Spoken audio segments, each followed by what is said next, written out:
Hello, everyone. I hope you're enjoying your night. I was asked about this.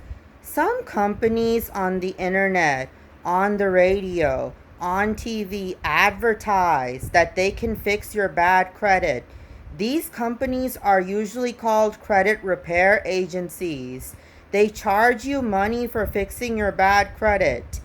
Be careful of these companies because, in my opinion, they're shady.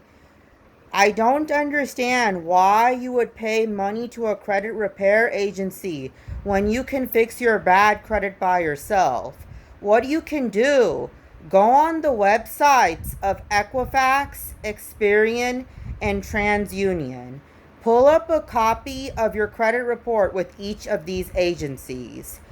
All your credit reports have a section of companies that reported negative information. For example, late payments, collection accounts. Contact each company that reported negative information to your credit report and ask them if they could remove the bad information. You may need to work out a payment plan with them or pay them money. But again, look up your credit report with Equifax, Experian, and TransUnion and dispute the negative information with the credit agencies.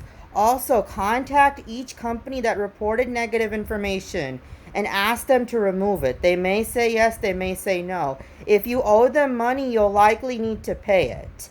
Okay? So, in my opinion, fixing your bad credit by yourself is better than paying money to a credit repair agency. Okay? I hope this advice helps you. Have a wonderful day. Bye bye.